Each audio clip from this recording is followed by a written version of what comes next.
Benvenuti all'anteprima del telegiornale delle 13:20. Quest'oggi siamo in compagnia di Elena Pelaschiar della Confcommercio, grazie per essere tornata nei nostri studi per parlare dei saldi. I saldi sono già iniziati in Val d'Aosta, avevo sentito, oggi, sì. E domani iniziano anche nella nostra regione e credo anche in tutta Italia, se non mi sbaglio. Sì, questa è stata una innovazione, fare in modo che ci sia un'unica data per tutta l'Italia, a parte la Val d'Aosta per questa tornata di inizio gennaio.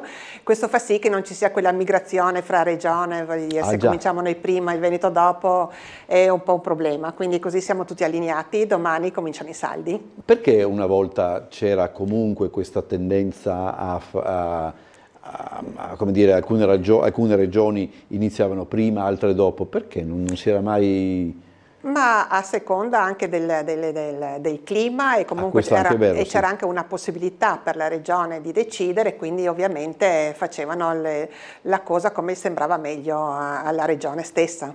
Noi li chiamiamo saldi per, come dire, forse anche per far prima, ecco, però mi pare che non c'è un termine più tecnico, più burocratico che spiega anche che in realtà durante il periodo dei saldi è il momento in cui si fa i conti, diciamo così, con i capi della stagione che sta finendo.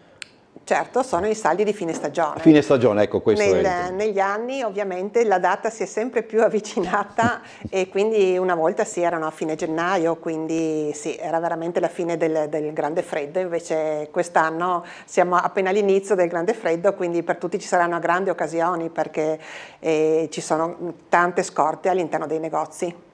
Negli altri paesi, cito specialmente la Gran Bretagna, lì è diverso, mi rendo anche conto, però per esempio lì c'è il giorno di apertura dei saldi, sono questi che presidiano i grandi magazzini la notte prima, addirittura dormono fuori, perché lì poi lo sconto è come dire, per certi aspetti addirittura folle, soprattutto per alcuni, non necessariamente per capi di abbigliamento, ma anche per quanto riguarda l'elettrodomestica, gli elettrodomestici, eccetera.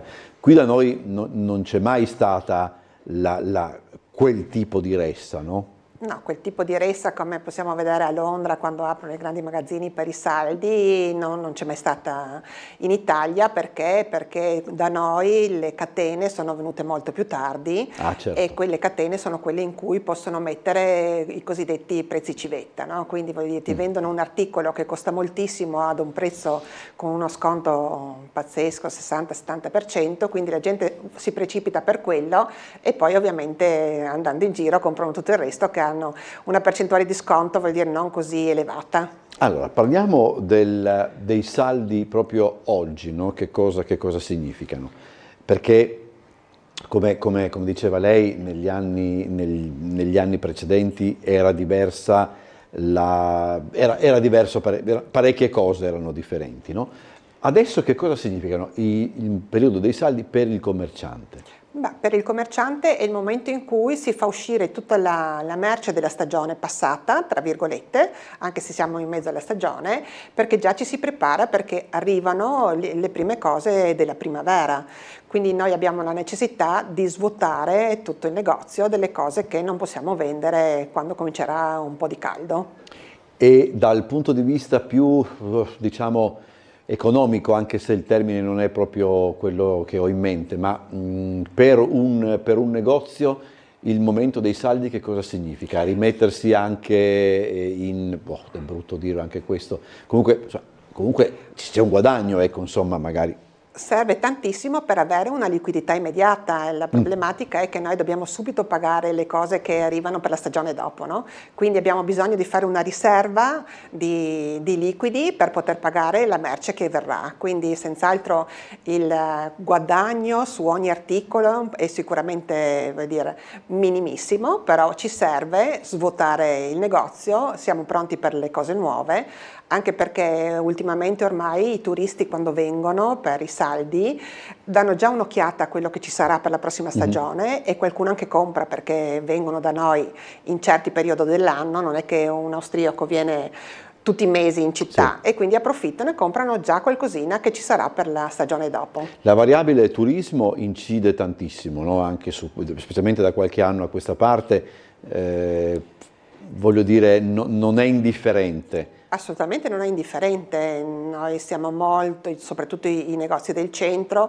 hanno un giro d'affari molto più elevato da quando ci sono i turisti, perché quando uno è in vacanza è più è propenso a spendere, Sì. quindi vengono, comprano senza, voglio dire, quell'oculatezza che ha il triestino che aspetta che domani le cose costino un po' meno per prendersi quella cosa che aveva già visto, che era bella, che gli piaceva, che magari ha già provato. Il turista viene, ha il piacere di comprare il Made in Italy, le cose di qualità, quindi spende più facilmente. Mi diceva che però quest'anno c'è un dato interessante anche in prospettiva, cioè che anche i turisti cominciano un pochettino a spostarsi, cioè non a essere solo ed esclusivamente in centro, ma andare anche in alcune zone magari dell'immediatissima periferia, però è già, se mi consente, è già un passo in avanti rispetto a anche determinate abitudini. Assolutamente sì, in raioni come San Giacomo, Roiano, i turisti non si vedevano 10 anni fa, adesso ci sono, girano, quindi vuol dire comprano nei negozi e hanno piacere anche di visitare un pochino di più la città, no? Soprattutto quelli che hanno la possibilità di tornare più volte, quindi quelli vicino a noi della Slovenia, dell'Austria, che tornano perché hanno piacere di venire a Trieste a passare qualche giorno, quindi esplorano di più tutta la città. Questo per quanto riguarda anche il lavoro del commerciante, credo sia da un lato di stimolo, dall'altro, come dire, da nuove responsabilità, perché devi comunque immaginare che tra i tuoi clienti ci sono anche appunto i turisti. Certo, assolutamente, quindi fa sempre piacere quando trovano qualcuno all'interno che parla anche non solamente l'italiano, l'inglese e il tedesco, perché ovviamente essere accolti in una lingua che vuol dire loro possono capire e senz'altro fa la differenza, si sentono più accolti e quindi ancora più propensi a fare acquisti nei negozi. I saldi tradizionalmente, no, riguardano i capi di abbigliamento, calzature, desumo anche, penso, pelletteria. Assolutamente Ecco. sì, scarpe, borse. Libri non fanno.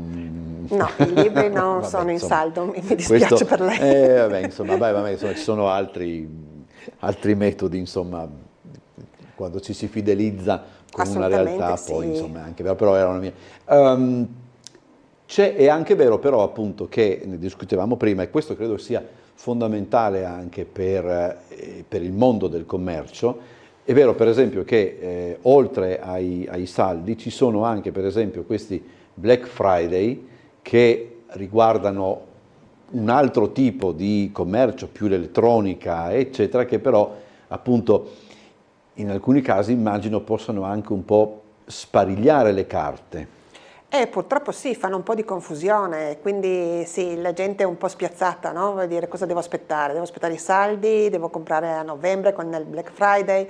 Questo spiazza, ma è sempre la problematica della distribuzione online, che sono usciti con questa idea, che ovviamente noi dobbiamo cercare di combattere in qualche modo, ma la nostra grande battaglia viene fatta con il fatto che quando vieni in un negozio trovi la professionalità, Sì. puoi toccare le cose, Questo è. te le fai spiegare, le puoi provare, è tutto un altro tipo di approccio all'acquisto e noi siamo felici di essere lì per accontentare il cliente in questo, vuol dire dare un consiglio e vendere le cose che poi loro sanno ci ritrovano, siamo sempre lì, quindi è un altro tipo di acquisto. Tra l'altro Confcommercio, questo dobbiamo anche sottolinearlo ogni volta che ne abbiamo la possibilità, perché magari chi non è del settore non ha idea del lavoro anche che fa Confcommercio, perché molte delle iniziative di Confcommercio sono anche pubbliche, nel senso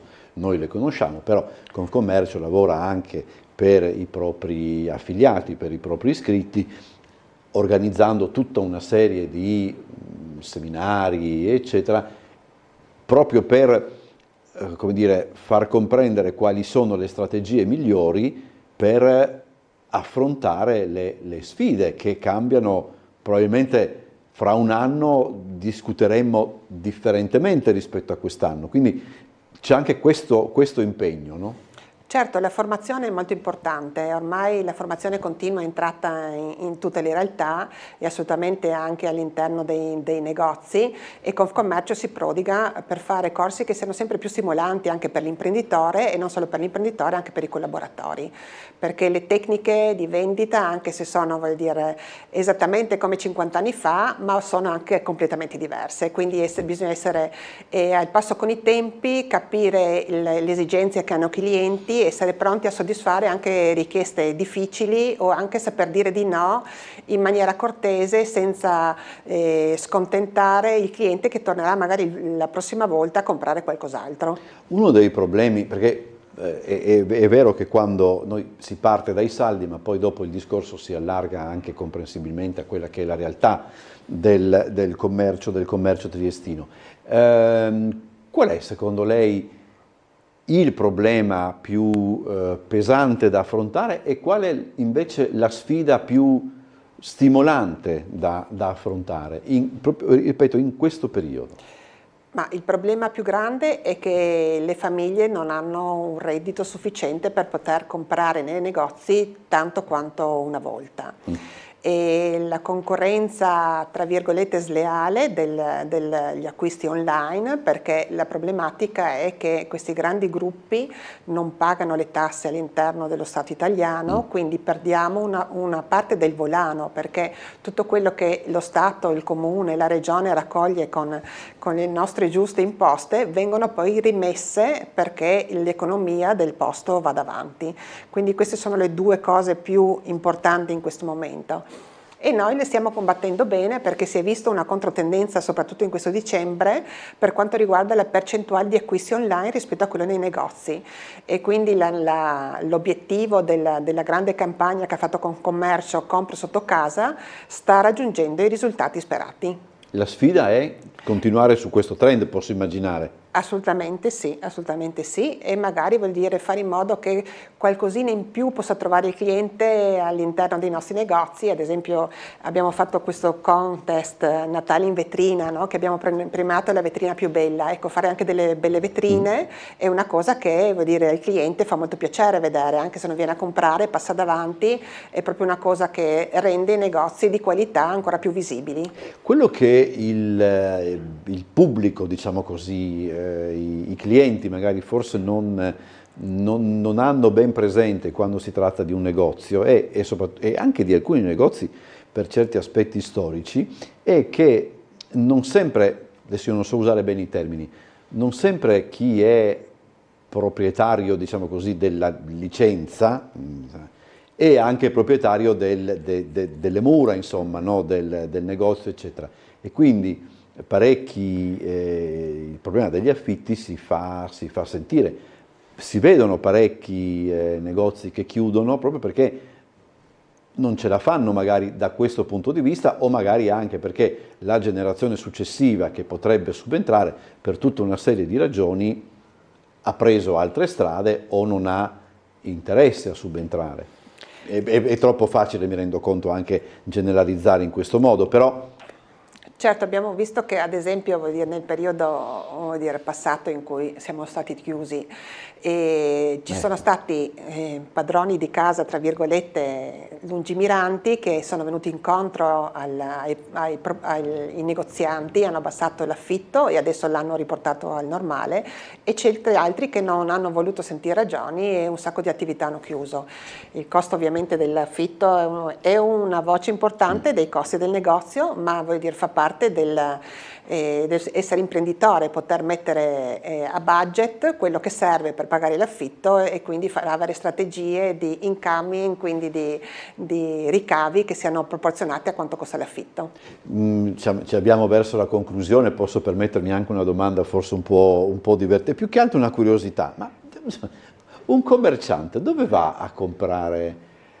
Quando per esempio, mettiamo, il padrone di un negozio di abbigliamento ha bisogno di comprare vestiti, compra da lui o va in giro? Come funziona? E solitamente si va alle fiere di settore, no? In cui in 2 o 3 giorni... No, per se stesso. Ah, per se stesso. Per se stesso si va dagli amici, quindi non è un problema, si trovano assolutamente negozi in cui, vuol dire, ti possono dare quello che ti serve, perché la bravura di chi vende è darti subito un prodotto che si adatta a te, sia per le misure, sia per i colori, sia perché ormai dopo un po' di tempo che frequenti un posto sai già i gusti di chi viene a comprare da te. Quindi diventa un cliente a pari dei clienti che vanno da lui. Ecco, sì, insomma. Sì, dove invece quello che diceva prima è anche abbastanza interessante, nel senso dove uno va a rifornirsi. Sì, non pensavo questa la domanda. No, ho sbagliato io nel porre la domanda. Sì, ci sono le fiere di settore che è il punto più importante in cui puoi vedere tante collezioni tutti assieme e fare delle scelte per tutto l'anno. Questo deve essere interessantissimo andarle anche a vedere, sarebbe curioso andare a vedere appunto assieme ai commercianti come funziona questo mondo che noi non,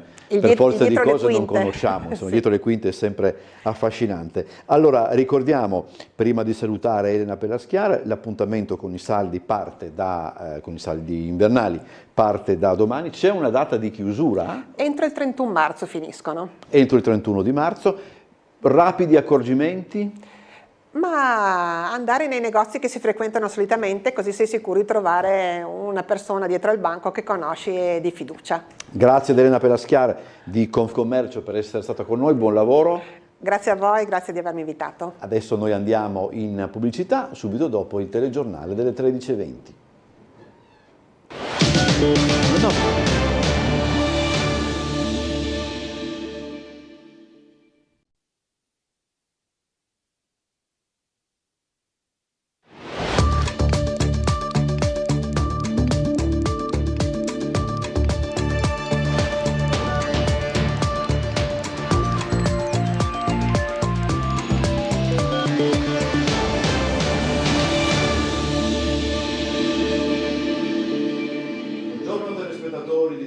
Benvenuti a questa edizione del nostro telegiornale che apriamo subito collegandoci telefonicamente con Marco Stabile, perché c'è stato... Scusate, abbiate pazienza. Dicevo, ci colleghiamo subito con Marco Stabile perché c'è stata una rapina in largo Barriera ai danni di 2 passanti. Stabile sa più di noi, per cui gli cediamo immediatamente la linea.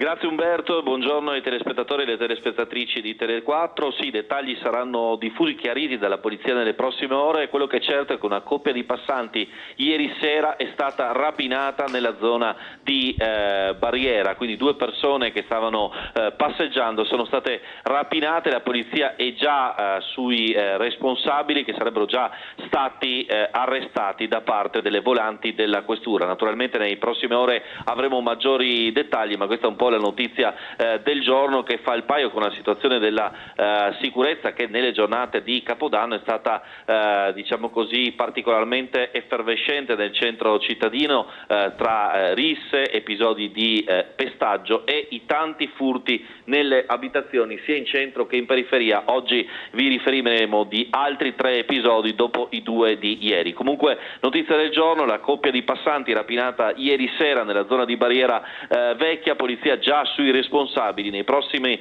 telegiornali i dettagli su questa rapina nel centro città, 2 passanti. A te Umberto. Allora continuiamo con la cronaca, la pagina in tal senso è molto ricca questa mattina. Sono 3 i furti in appartamento segnalati alle forze dell'ordine nelle ultime 24 ore, a riprova che il fenomeno torna a crescere nei periodi festivi. Continua l'allarme furti in abitazione a Trieste dopo la cassaforte asportata in via Tedeschi con un bottino da 40.000 euro e le segnalazioni del ritorno in azione della banda della Colla nella periferia est della città. I mattinali di carabinieri e polizia segnalano altre 3 denunce, giusto appunto parlare di fatti di cui sono state messe a conoscenza le forze dell'ordine e non di colpi effettivi. Quelli verranno riscontrati complessivamente dopo l'Epifania, quando i molti vacanzieri faranno rientro a casa. Il primo episodio è quello accertato dai carabinieri della compagnia di via Ermet in via Commerciale 153, dove è stata trovata la porta di un'abitazione sfondata dai topi d'appartamento. I militari sul posto con la figlia dei proprietari, attualmente in vacanza, hanno accertato l'intrusione, anche se non è ancora chiaro l'effettivo ammanco di eventuali preziosi o contanti. Professionisti dello scasso in azione anche in un appartamento di via San Marco a San Giacomo, dove il bottino dovrebbe ammontare ad alcune migliaia di euro. Furto questo segnalato alla questura, esattamente come l'episodio riscontrato in via Capodistria, non lontano dalla zona di Baiamonti, già colpita durante il periodo natalizio, dove i ladri hanno tentato di introdursi in un appartamento per poi desistere, lasciando però chiari segni di scasso sulla porta. I consigli per evitare di restare vittime dei malintenzionati sono sempre gli stessi: lasciare qualche luce accesa, piazzare telecamere e magari far monitorare la situazione dai vicini di casa mentre si sceglie di passare qualche giorno di relax altrove. E ammonta a 1.000 euro il bottino di un furto nella pizzeria Bianco di Viale 20 Settembre, è successo nella notte fra il 1° e il 2 gennaio, indagano i carabinieri. Furto nella notte tra mercoledì e giovedì qui alla pizzeria Bianco in Viale 20 Settembre. I ladri sono riusciti a entrare da una finestra e hanno portato via dalla cassa circa 1.000 euro. Silenziosi e veloci, senza aver lasciato segni di effrazione. I malintenzionati ci hanno messo davvero poco tempo, con il favore delle tenebre, per asportare l'intero fondo cassa una volta entrati nel locale. L'ennesimo furto a Trieste questa volta si è consumato nel ristorante Pizzeria di Viale 20 Settembre, zona centralissima della città. È stata la signora che ogni mattina svolge le pulizie ad accorgersi di quanto successo. La donna nella mattinata di ieri, mentre puliva all'interno del locale, si è accorta che la finestra stranamente era aperta. Da ciò a capire cosa fosse successo il passo è stato breve. Dalla cassa mancavano contanti per 1.000 euro. Dentro il ristorante nessun disordine. I ladri sono andati a colpo sicuro verso la cassa e hanno prelevato il denaro. Poi si sono dileguati. Anche la finestra che si affaccia sulla via perpendicolare al viale non è danneggiata. Dopo il colpo notturno sono stati allertati i carabinieri di via Ermet, che sono arrivati sul posto alla caccia di possibili indizi lasciati dai malintenzionati.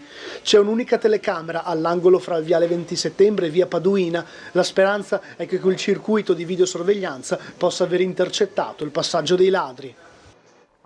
Sorpresi a farsi suggerire via cellulare, appositamente muniti di microauricolari, le risposte al test teorico per il conseguimento della patente. La polizia locale, che si è mimetizzata in borghese fra i candidati, ha scoperto in flagranza di reato 3 cittadini di origine pakistana durante l'esame in corso negli uffici della motorizzazione di Trieste.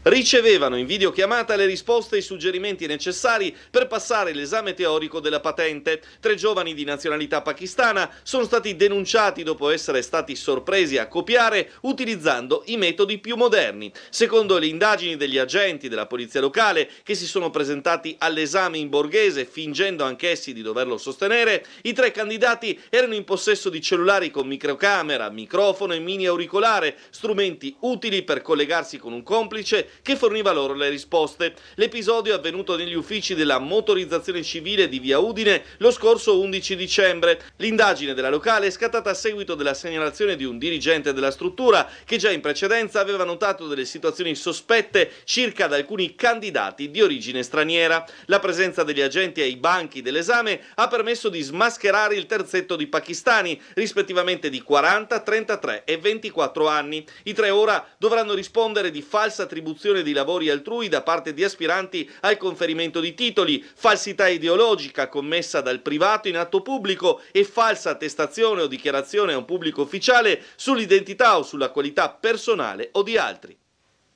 Temperatura in picchiata nel weekend in tutto il Friuli Venezia Giulia, termometro vicino allo zero anche sulla costa dove soffierà Bora. Da martedì svolta meteo con l'ingresso dello scirocco, con piogge un po' dappertutto e forti nevicate in montagna. È tornata la Bora che con sé riporta anche il freddo, temperature destinate a scendere in questi giorni con la colonnina di mercurio che nel fine settimana potrà toccare gli 0 gradi sulla costa fino a -4 in pianura su tutta la regione. In Friuli Venezia Giulia affluiscono correnti più secche a seguito del passaggio del fronte atlantico nella notte fra giovedì e venerdì, prevista stabilità fino a domenica mattina. A parte la parentesi di freddo che inciderà nelle giornate di domani e dopodomani, correnti da ovest in quota riporteranno nuvolosità prima di un marcato fronte atlantico che arriverà martedì 7 gennaio.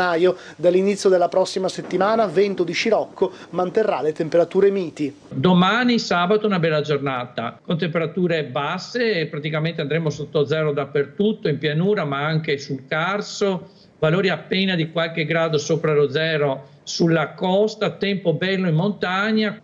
Domenica ci attendiamo già un altro cambiamento, resterà tempo discreto o anche buono in montagna con cielo poco nuvoloso variabile, direi più soleggiato sulle zone interne ed in quota, e invece comincerà purtroppo nuovamente ad annuvolarsi su pianura e costa, specie sulle zone orientali, anche sul Carso. Avremo già domenica un cielo nuvoloso, diventerà anche coperto nel corso della giornata, sarà una giornata piuttosto fredda e umida.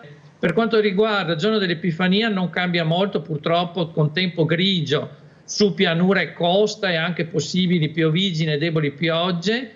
Si avvicina però, come dicevate, un fronte che porterà un cambiamento abbastanza marcato nella notte tra il 6 e soprattutto martedì mattina 7, quindi probabilmente martedì mattina, un po' con rientro anche delle scuole e di tutte le attività, ci alzeremo con delle piogge sparse, più abbondanti poi nel corso della mattinata, vento da sud anche sostenuto sulla costa e neve in montagna, questa è sempre benvenuta, e che cadrà, diciamo, abbondante martedì mattina, probabilmente a quote intorno ai 1200-1300 metri.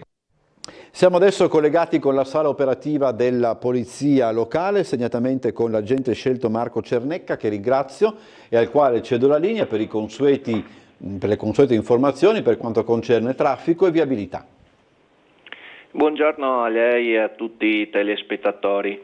Allora inizierei col dire che la mattinata, nonostante il poco traffico, è stata abbastanza frizzante, diciamo, dal punto di vista di interventi, con varie richieste, nulla di tale, comunque diciamo diversi interventi. Al momento abbiamo la segnalazione di uno sversamento di sostanza viscida in via Marchesetti, all'altezza del bar San Luigi fino alla via Archi, e la ditta di pulizia dovrebbe già essere sul posto per appunto ripulire il tutto, e anche una nostra pattuglia è presente per viabilità.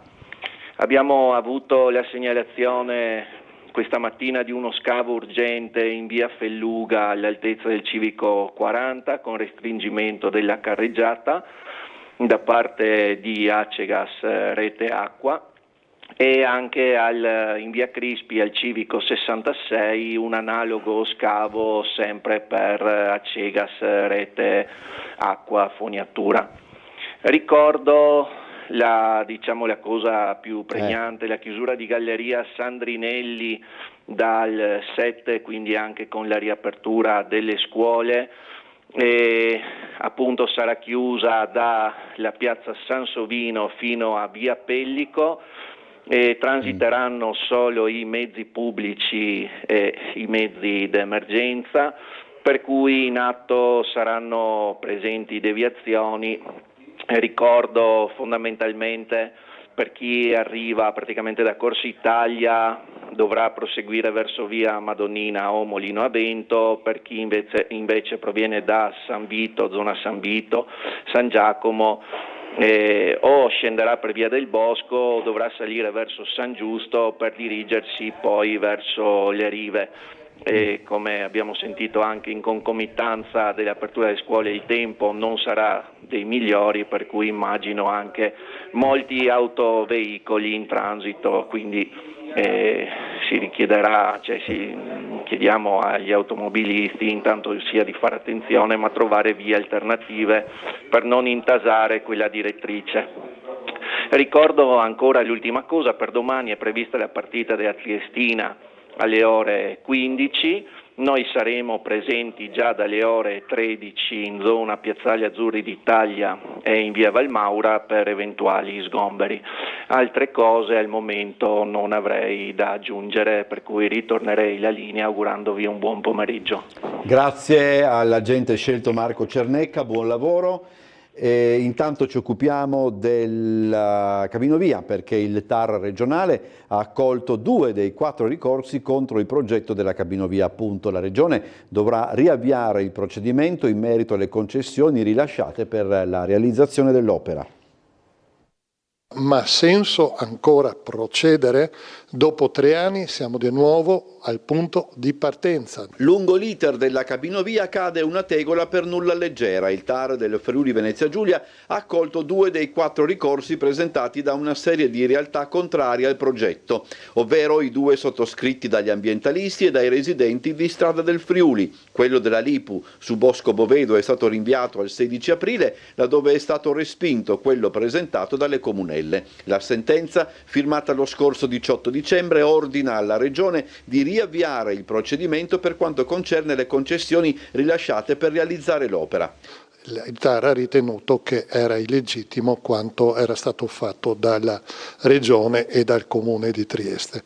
Quindi da questo punto di vista soddisfazione. Affinché possano essere rilasciate le concessioni per la costruzione e l'esercizio di impianti a fune, si legge nella sentenza, è necessaria la preventiva e sicura verifica della compatibilità dell'opera con i vincoli urbanistici e paesaggistici. Secondo il giudice Carlo Modica de Moac di Grisi, tale ricognizione sarebbe avvenuta in modo del tutto carente, mentre le conclusioni a cui si era arrivati alla fine della conferenza dei servizi, prosegue la sentenza, sono state formulate in patente violazione del principio secondo cui le valutazioni istruttorie e procedimentali non vanno operate su ipotesi future, ma sulla base dello stato di fatto e di diritto. Il procedimento per essere corretto deve attendere l'approvazione della variante e del progetto definitivo, cosa che noi sapevamo. Ci meraviglia che chi è preposto a fare questi provvedimenti non lo sapesse. Ancora, il progetto di fattibilità tecnica sarebbe privo di un requisito fondamentale, pertanto le indicazioni per portare avanti l'opera sarebbero decisamente aleatorie. Il TAR ritiene che quanto finora risposto sia dal Comune che dalla Regione non sia sufficiente a smentire quanto noi abbiamo sostenuto. Quindi andiamo avanti fiduciosi. Relativamente alle sentenze espresse dal TAR circa i 3 ricorsi presentati contro la cabinovia, l'amministrazione comunale, con soddisfazione, si legge in una nota, prende atto che il ricorso presentato dalle comunelle è stato dichiarato inammissibile da parte del Tribunale amministrativo regionale. Relativamente agli altri 2 ricorsi, identici nei contenuti ma con richiedenti differenti, presentati contro il decreto regionale per la concessione per la costruzione e l'esercizio dell'infrastruttura, l'amministrazione comunale prende atto che il TAR ha semplicemente chiesto alla Regione di riavviare il procedimento di rilascio della concessione, scegliendo se concludere il procedimento allo stato attuale o attendere il passaggio in Consiglio Comunale della variante al piano regolatore. L'iter quindi, per quanto di competenza del Comune, può procedere regolarmente senza intoppi.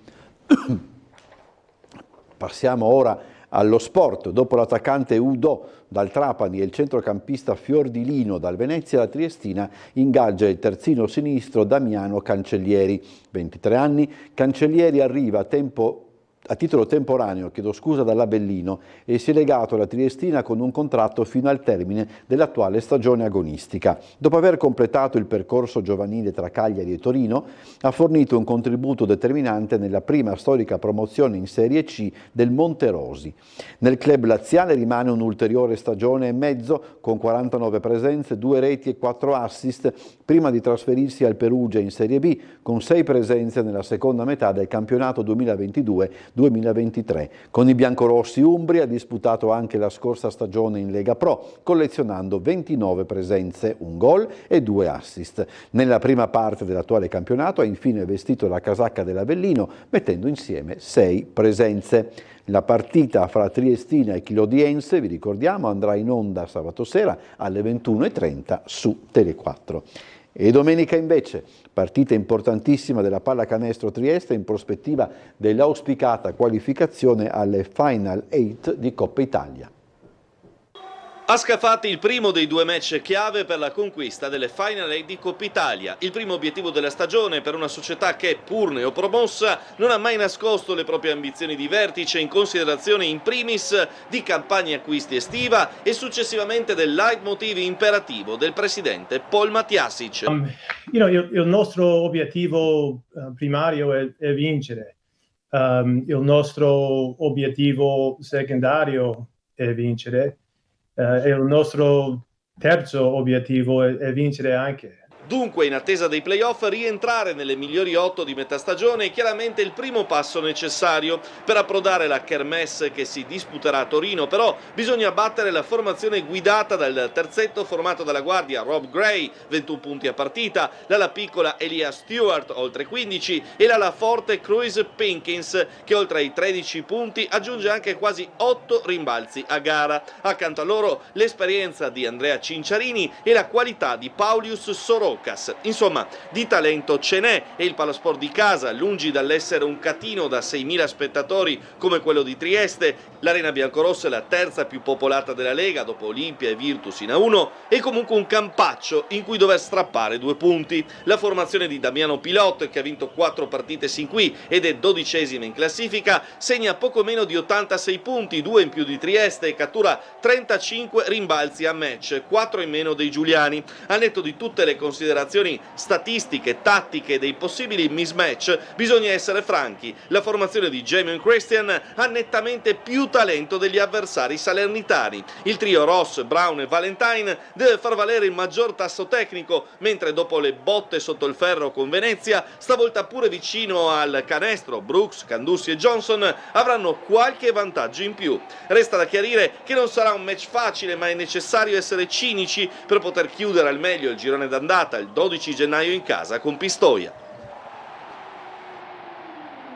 E la Pallamano Trieste 1970 comunica di aver perfezionato l'inserimento al roster del giocatore mancino classe 1998 German Alberino, 181 cm per 88 kg, argentino di nascita ma dotato di passaporto italiano. Alberino potrà giocare con lo status di giocatore naturalizzato al pari di Facundo Garcia e Federico Vanoli, occupando così il terzo slot dei 4 disponibili da disposizione federale in materia.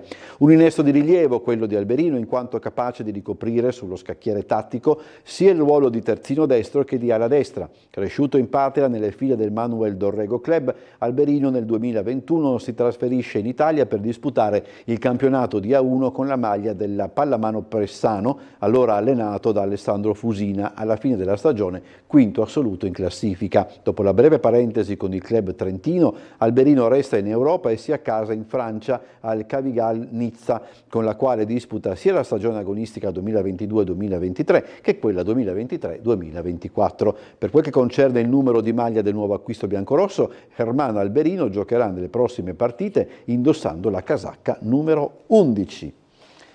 Adesso andiamo in pubblicità, poi torniamo con altri servizi, rimanete assieme a noi.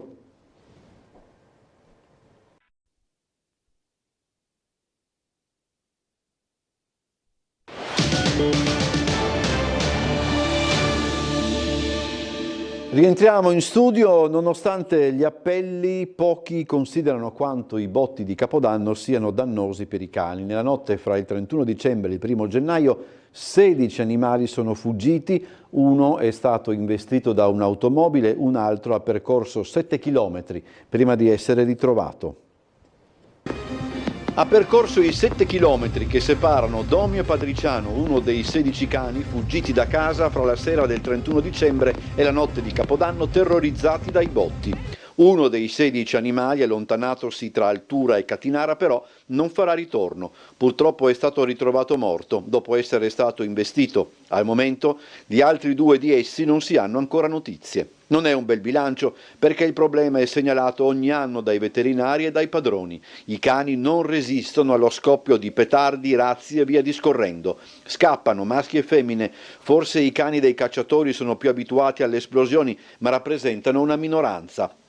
Scappano a grande velocità e col passare del tempo la stanchezza si fa sentire, consentendo un recupero più facile. Sfinito, l'animale riconosce un aiuto nell'essere umano e vi si affida. Mentre fuori chi crede si diverte con i botti, dentro casa i cani percepiscono un vero e proprio trauma che si manifesta in maniera diversa. Alcuni temporaneamente subiscono fenomeni di incontinenza, quelli che soffrono di disturbi cardiaci possono avere vere e proprie crisi, altri smettono improvvisamente di mangiare. E ci sono poi quelli che pensano che la cosa migliore sia fuggire. Resterà chiusa al traffico veicolare, lo ripetiamo perché sarà oggettivamente una settimana di passione. Resterà chiusa al traffico veicolare, dicevamo, da martedì 7 a domenica 12 gennaio, compresa la Galleria Sandrinelli. Potranno transitare mezzi di soccorso e a senso unico alternato gli autobus, che dunque non cambieranno percorso.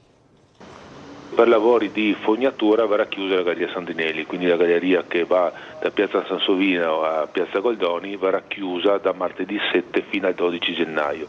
Quindi va da sé, puoi immaginare che le ripercussioni sulla viabilità saranno abbastanza impattanti e impegnative. Se persino la polizia locale lo mette in conto, per gli automobilisti triestini si prevedono 6 giorni di passione. La chiusura della Galleria Sandrinelli è necessaria per intervenire sulle tubature dell'acqua presenti nel sottosuolo.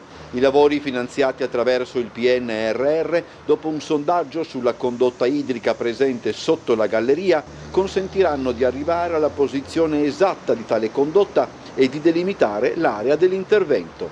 Attenzione! Sempre dalle 8:30 di martedì 7 gennaio e sempre fino alle 24 di domenica 12 gennaio resteranno chiuse anche le vie d'accesso alla galleria Piazza Sansovino nel tratto compreso fra via Madonnina e la Sandrinelli e via Silvio Pellico nel tratto compreso fra l'incrocio Piazza Goldoni Corso Italia e la Sandrinelli. Saranno consentito il transito solo dei mezzi pubblici e dei veicoli in emergenza, quindi i veicoli, diciamo gli autobus, non cambiano percorso. Per consentire ai mezzi pubblici e a quelli di soccorso di accedere comunque alla galleria sarà istituito un restringimento di carreggiata con senso unico alternato. Ricordandovi gli appuntamenti delle 18 con Trieste in diretta del telegiornale alle 19:30, vi lascio in compagnia del presepe di Antonio De Chiara. Buon pomeriggio a tutti e arrivederci.